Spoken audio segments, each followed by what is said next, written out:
Welcome to Unbiased Science. Where we bring scientific method to the madness. We're your hosts, Dr. Jess Steier And Dr. Sarah Scheinman.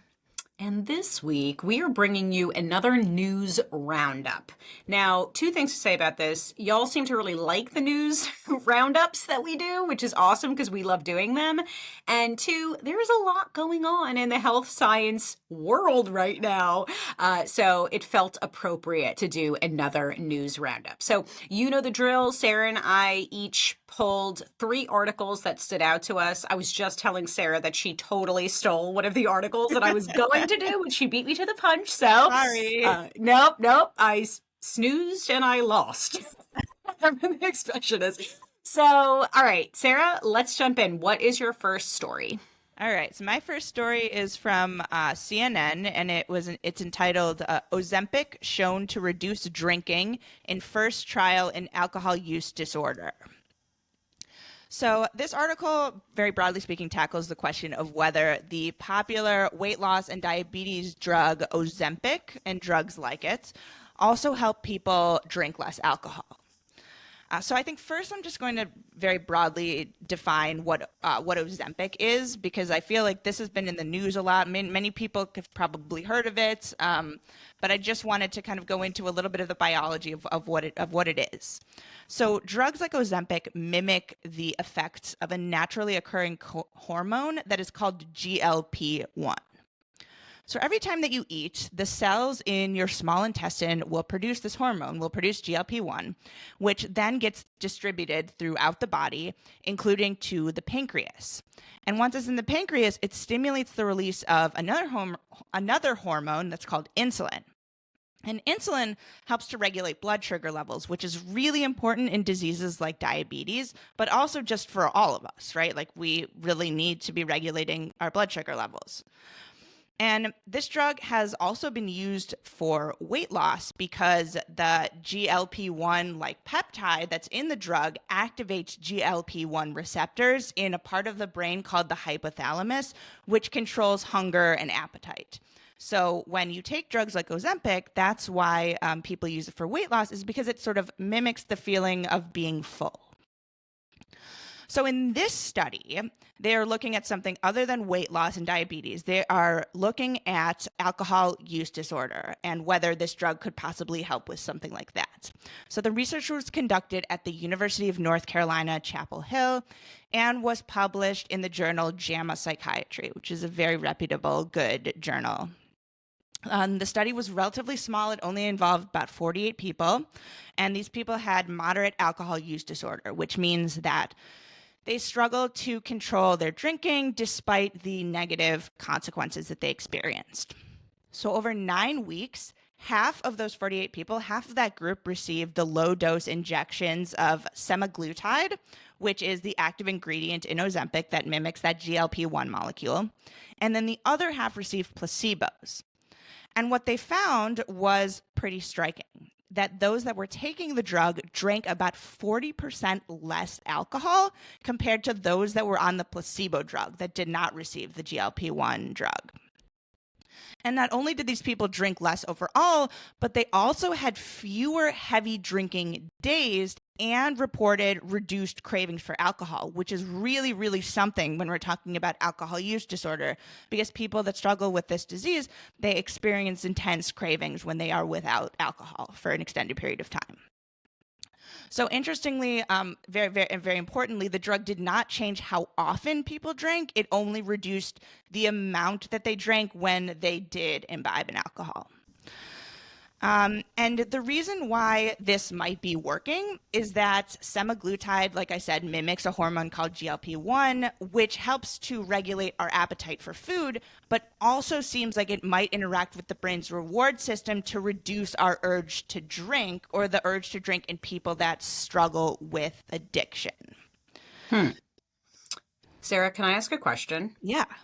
Okay, so and you may have said this in the very beginning. I'm just so curious. Was there some biological basis for even investigating the potential impact on alcohol use? Because I'm just wondering, like, was this because so many people are now taking these medications? I'm wondering if this sort of emerged as like an incidental finding, that, oh, we were starting to notice this trend in the public, and then we wanted to do a study to really investigate it further. Or was there some reason like, oh, it touches on this neural pathway that. I mean, it's more that, right? So, like I Okay. mentioned, the hypothalamus, which is the part of the brain that regulates like our cravings for our drives to do things that keep us alive. So that would be eating. Obviously, alcohol, we don't need it to keep us alive, but people with alcohol use disorder, it's been shown that the reward system of our brain is very highly involved in cravings and pursuit of reward-seeking behavior.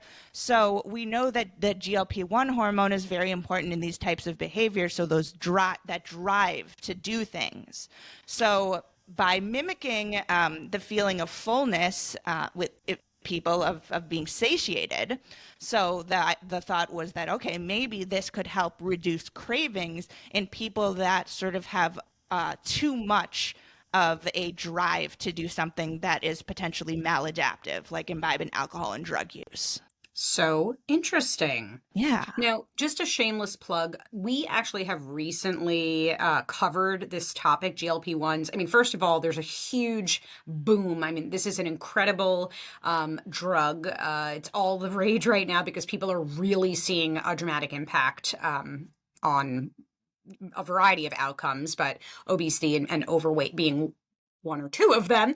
But so there was And this super. diabetes too. Oh, well, certainly Yeah. diabetes. Yeah, sorry. But I think that the reason, and just to be like totally honest, the reason it's getting a lot of attention, I think, is more so for the impact on weight, like just for the general public. In terms of Absolutely. clinically speaking, I mean, without question, Yeah. impact in diabetes.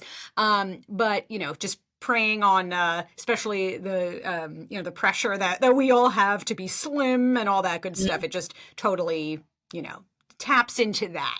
But anyway, so there was a Super Bowl ad, and I don't know if you saw it, but it stirred up a ton I of know which one you're talking controversy, the hims and hers. about. And so it was all about, it's very dramatic. We wrote a whole Substack article about this. We'll link to it in our show notes, but it's compounded GLP-1. So, not FDA approved, and they just paint this unbelievable picture of America as like this, major crisis and very anti-pharma theme in the actual advertisement. Anyway, it stirred up a ton of controversy. We teamed up with doctors Carl and Spencer Nadolsky. Maybe we can get them on the pod to talk about this. We definitely should. They're both physicians who specialize in lipid, obesity medicine, all that stuff.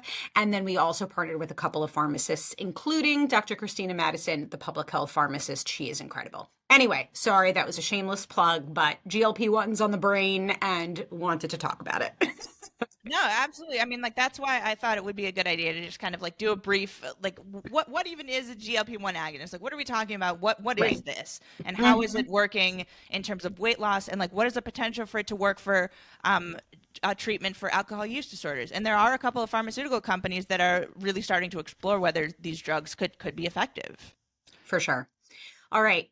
Anything else to say, or can I move on to my first article? No, let's move on. We got a lot to cover. All right, we do.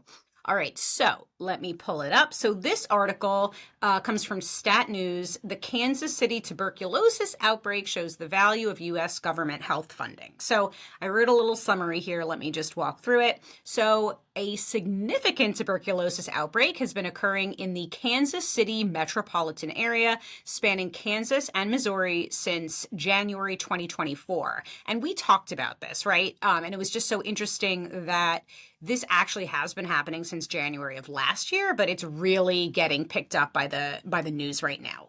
And the outbreak has resulted in 67 cases of active TB, which is symptomatic and can spread through the air, and 79 cases of TB infection, asymptomatic and non-infectious, but potentially able to develop into active disease. And unfortunately, 2 deaths have been connected to this outbreak.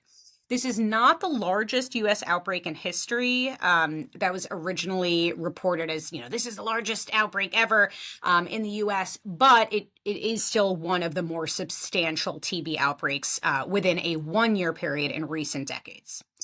Now, the response to the outbreak demonstrates the power of public health infrastructure, and modern tuberculosis treatments. So more than half of the active TB cases have already been cured, with the remaining patients undergoing treatment. And most individuals with TB infection have received preventative treatment to stop the progression to active disease. Local health departments have been really instrumental and amazing. Snaps to our local departments of health. They've been doing a ton of contact tracing and providing free treatment and prevention services. Public health and science for the win. Now, just a couple of other things. So the article really highlights the significant scientific progress in TB treatment over the last couple of decades. So modern interventions have become much more efficient and less burdensome for patients. So for example, preventive treatment for TB has been reduced from a 9-month daily regimen to a 12-week once weekly treatment called 3HP. Which has also been proven safe for young kids. Now, treatment time for drug-susceptible TB has been shortened from 6 months to 4 months, and drug-resistant TB treatment has been reduced from over 18 months to as little as 6 months in some cases. Little caveat here is that despite these advances, a reminder in some global health context that TB remains the world's deadliest infectious disease, causing approximately 1.25 million deaths annually worldwide. While the U.S. sees fewer than 10,000 cases per year out of more than 10 million global cases, the Kansas City outbreak serves as a reminder of the importance of a robust public health system.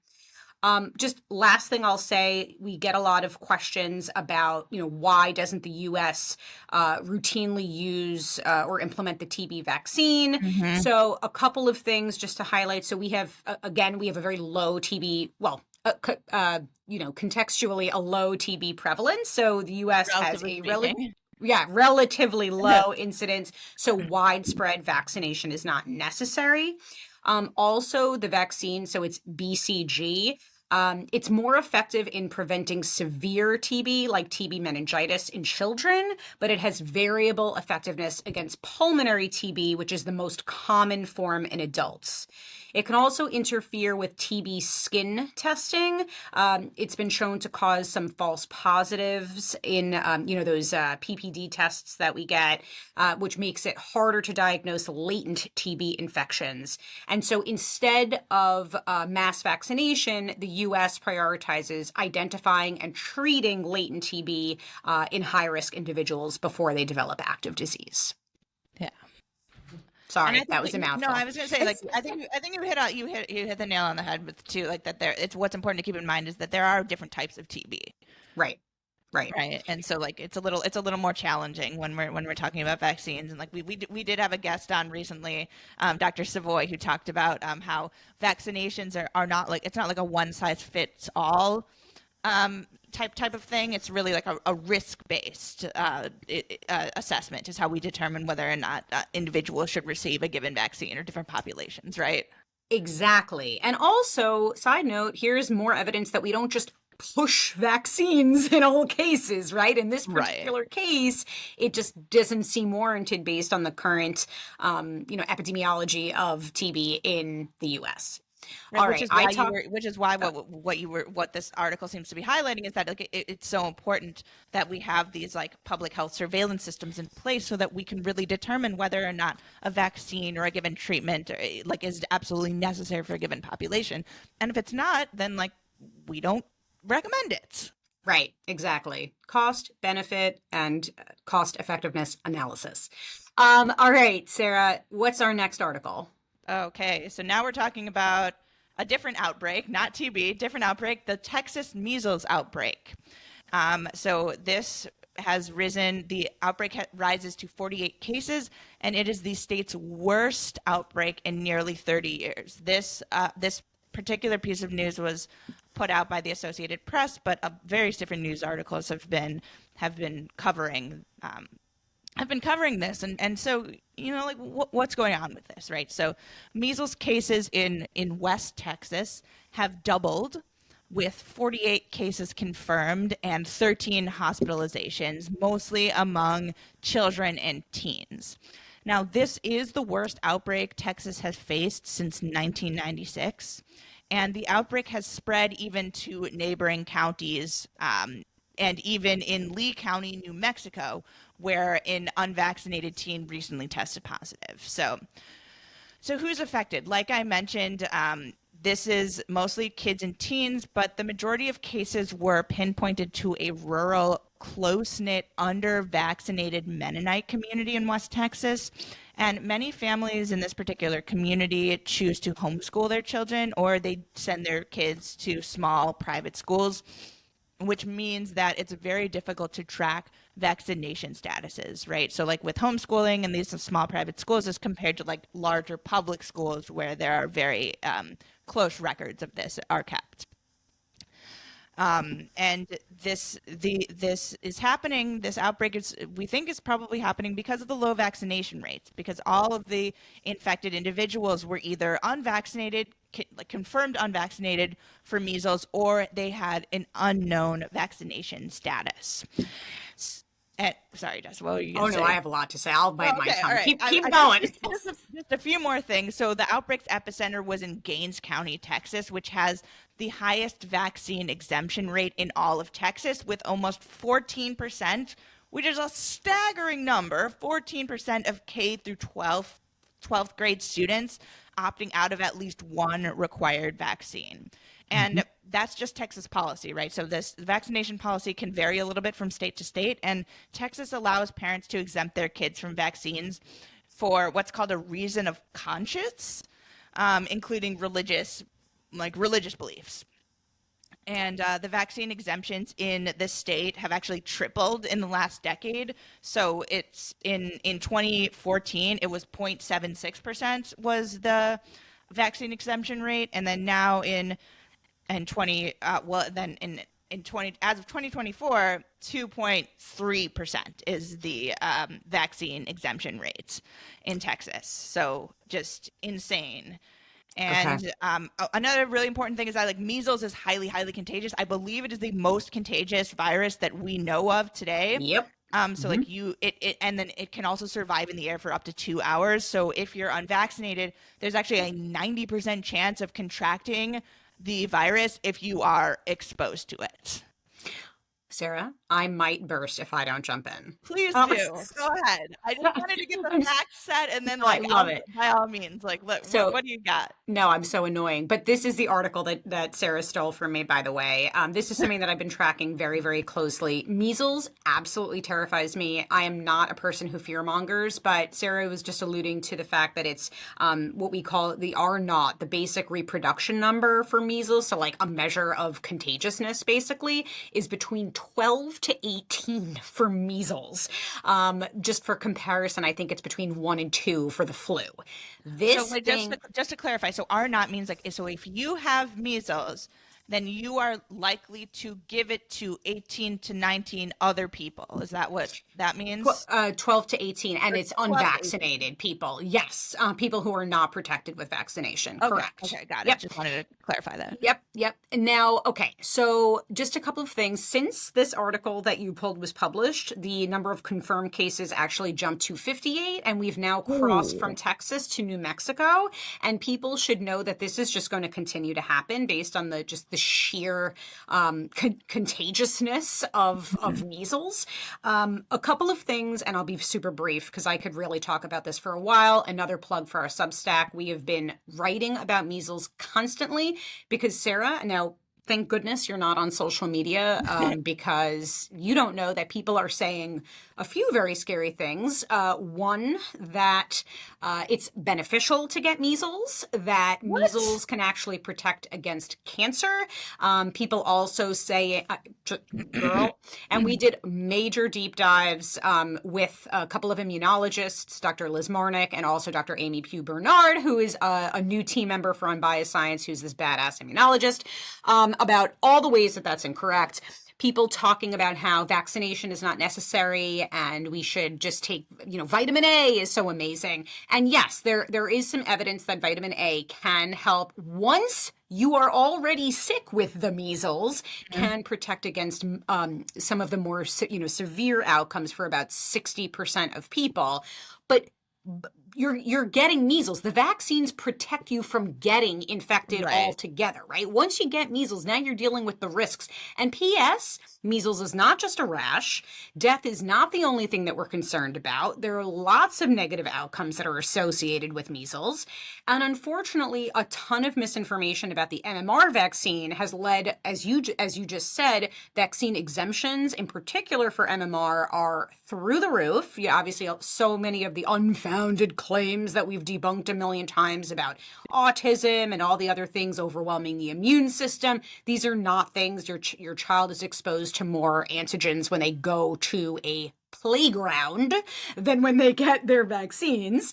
And wait, there was another point I was going to make. Measles, what was I saying? Oh, the measles vaccine is so effective. One dose, I think, is around 93% effective. The second dose is, I believe, 97% effective. Yeah.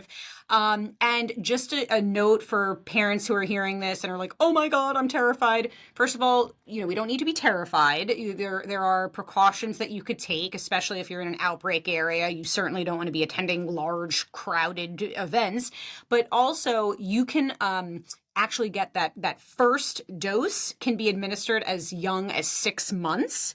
And then that second dose can also be bumped up. I believe it just has to come 28 days after the first dose. So in particular, if you're in a high risk area where you're seeing cases, that is something that you should absolutely discuss with your pediatrician. And then last thing is if you're an adult and you're concerned, if you're not sure about vaccine status, some people are getting titers done to check to see, their immunity status. But you can also just safely get another dose of the vaccine if you're not sure. You can skip that titer step and just get a dose. Yes. That's my spiel. No, and I mean, it's crazy to me that the reason for vaccine exemptions, it's for reasons of conscience. Mm-hmm. Is like what it's called. What does that even mean? Mm-hmm. And who's saying that measles is beneficial? A lot of people on social media. I will send you.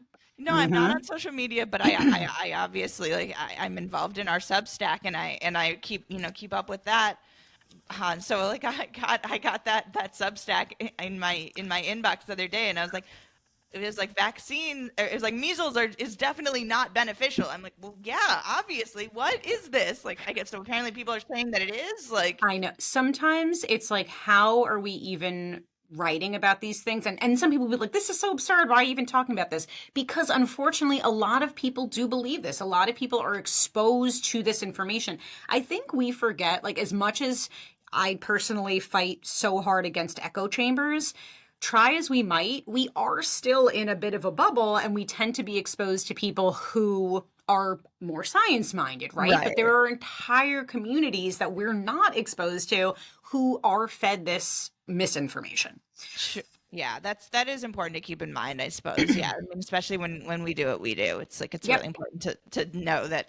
Well, I mean, like, I'm a scientist. Like, I work at a university. Everyone I interact with is also a scientist for the most part in my professional life, and it's really easy to lose track of kind of what's happening in the larger picture. So, for sure. Good reminder. All right, this next story is actually super brief. It's a little bit of good news, and for me, it was like a little bit of levity to bring into this episode. Oh, that's so important. I feel like these news episodes are so doom and gloom. Like, I love that you added this one in, Jess. Well, and especially because I've been joking, it's like, all right, next thing is going to be, we're going to see locusts flying around, because it feels like so much doom and gloom, right? But here's some good news.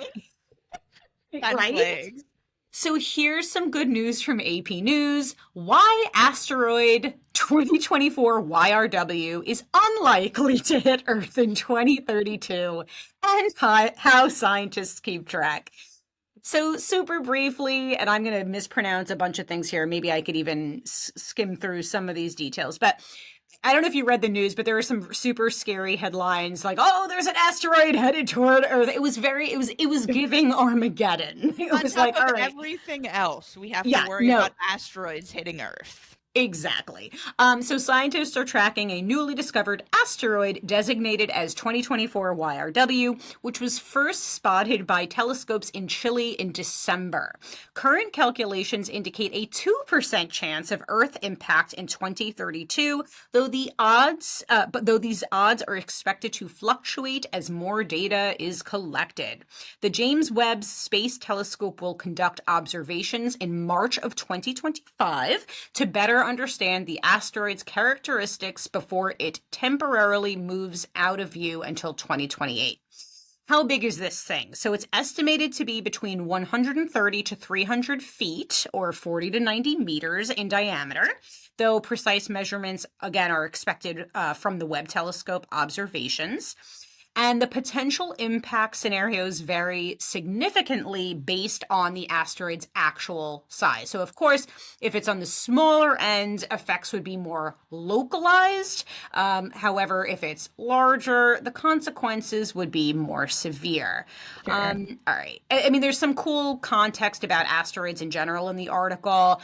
So they're remnants from the solar system's formation 4.6 billion years ago. Millions of these space rocks orbit in the main asteroid belt between Mars and Jupiter, though some can be pushed into different orbits throughout the solar system.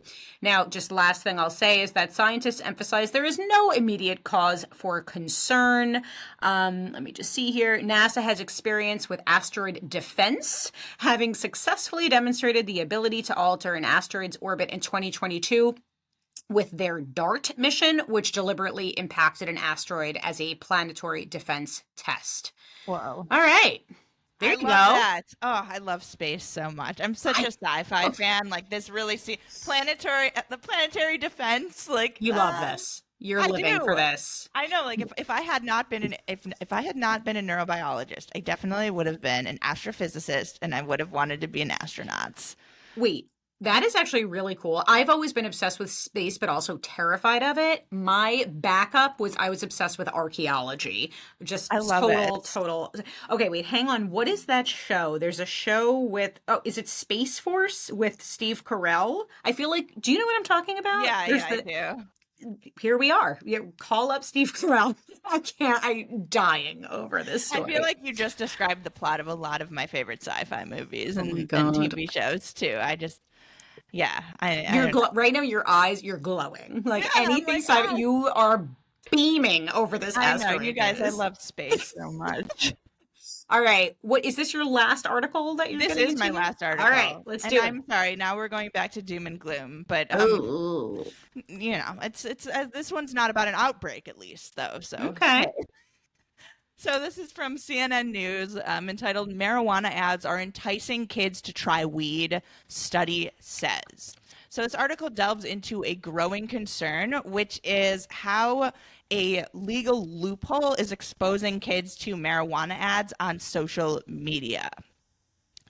Basically, here's the deal. The federal law says that you cannot advertise for marijuana on TV, the radio, or across state lines because marijuana is not legal in every single state. But social media, like, that's fair game. And cannabis companies are using platforms like Instagram and TikTok to post their own content. And kids are easily bypassing age restrictions on these websites. So they're seeing these ads, they're liking them, they're sharing them with their friends. And then experts say that this kind of exposure makes especially teenagers more likely to want to try marijuana. And right now, there's no one really watching out how all of this is happening. And it's basically the Wild West online. There's just no real regulations and no rules that are stopping these ads from pretty much spreading like wildfire across these social media platforms. And this is a really big concern because cannabis use amongst teenagers is actually on the rise, with over 7% of 8th graders, 16% of 10th graders, and nearly 26% of 12th graders said that they've used marijuana in the past year. Wow, that's a lot higher than I It is thought. a lot higher, and I was just trying to think like how it is that this is so much higher, and I gotta think it's just the legality of it. Like it's very very Mm, easy to access this stuff now, kind of even more than it was when like I was a kid. hmm And this is and really this is a big problem because while cannabis use in adulthood it seems to be relatively innocuous in terms of the longer term effects on the brain, although we are lacking certain longitudinal studies. In children and in teens whose frontal cortices are still developing, we do know that regular marijuana use can actually mess with memory and cognition and even brain development, especially if they are heavy users. Then these sorts of effects can last into adulthood and they might not even reverse. So basically, these cannabis companies are sort of what's happening is they're borrowing from the alcohol and tobacco advertising playbooks, and that's how they're sort of hooking young people. So tricks from the alcohol and tobacco industries that they've been using for decades, such as like bright colors, fun flavors, and like ads that feature young and trendy what are called bud tenders, which is sort of a play on bartenders. So bud tenders, which are just these young faces that make marijuana feel approachable and cool, that work at legally at cannabis dispensaries. And then, of course, there are edibles, which look almost exactly like regular snacks and candies, and they come in like gummies, and they mimic popular candy brands like Gushers, and even like chips and cookies and stuff like junk food that hmm that is very dangerous, like especially for young kids. So, in terms of the legality, and how this is sort of being cracked down upon. In California, which is the biggest legal weed market, only 10 out of 539 local areas have actually placed any real restrictions on cannabis advertising. And certain communities have like raised taxes on marijuana to help to fund prevention programs in youth. But a lot of experts say that this is a small step in the right direction, but it really is kind of not enough. Um, can we reflect? Do you remember those ads, Your Brain on Drugs, where they would like Mm-hmm. crack an egg into a pan? Yeah, very, very Yep. accurate. Uh, um, but anyway, wait, can I just tell, there's a 2 second, maybe 2 minute, what do you call it?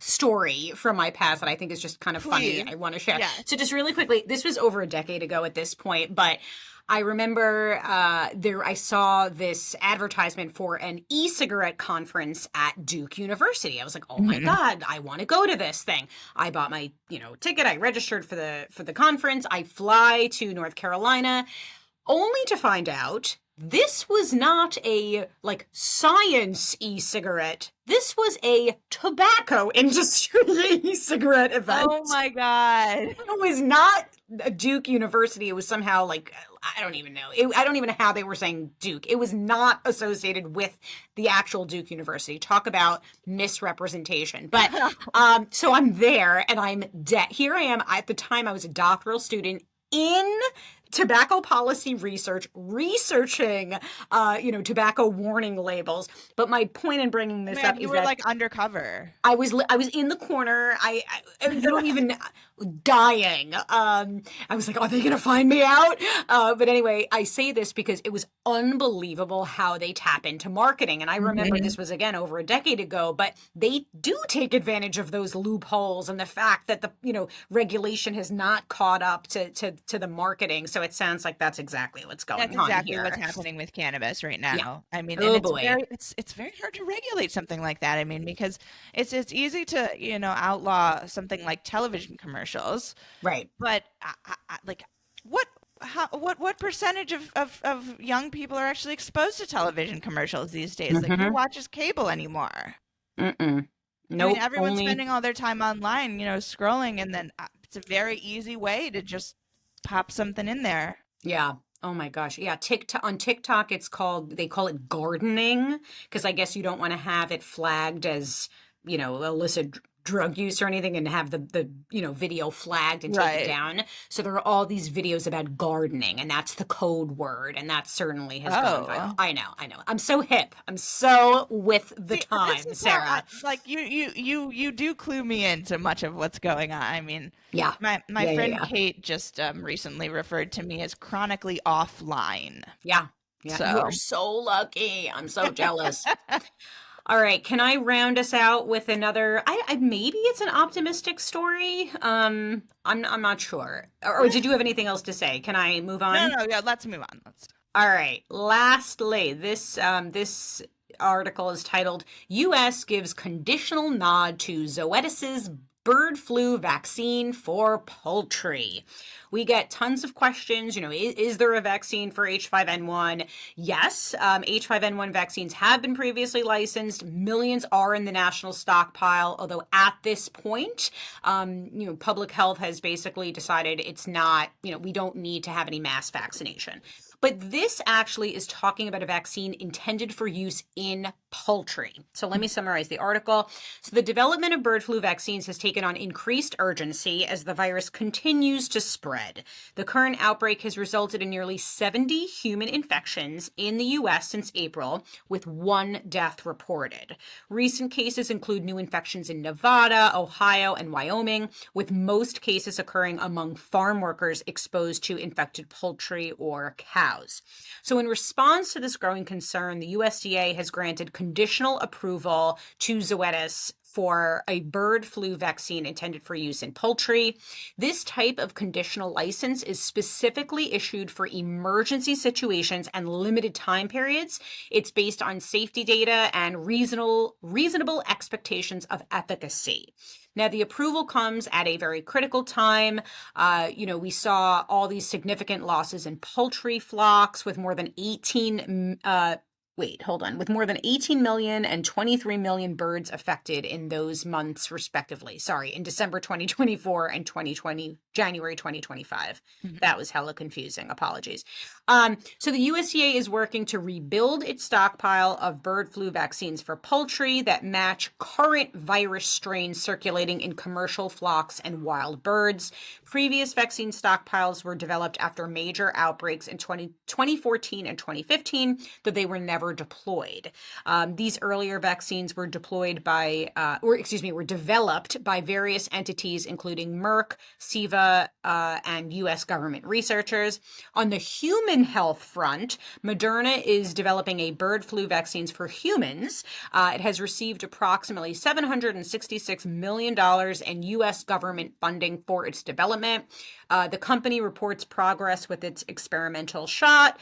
This is currently designated as mRNA 1018 and is preparing to advance to late-stage trials based on preliminary data from earlier studies.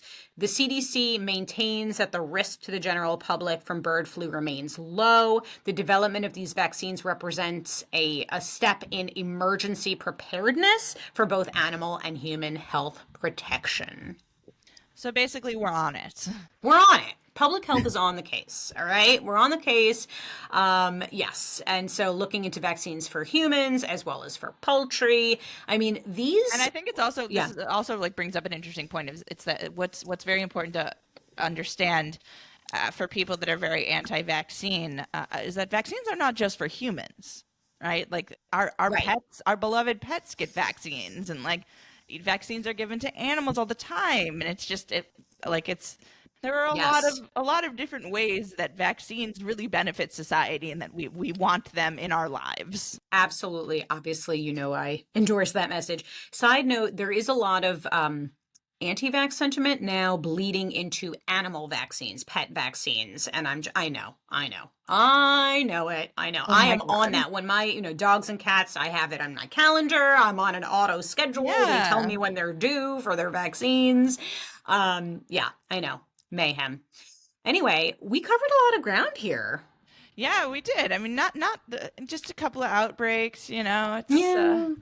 Nothing. And we've avoided an asteroid hitting the Earth. That was So, I good. mean, yeah, that's good That was news. good news. We're working on some vaccines. Yeah. Um, I guess the TLDR is don't skip your vaccines, folks. Please. Oh my God, especially right now, that MMR vaccine.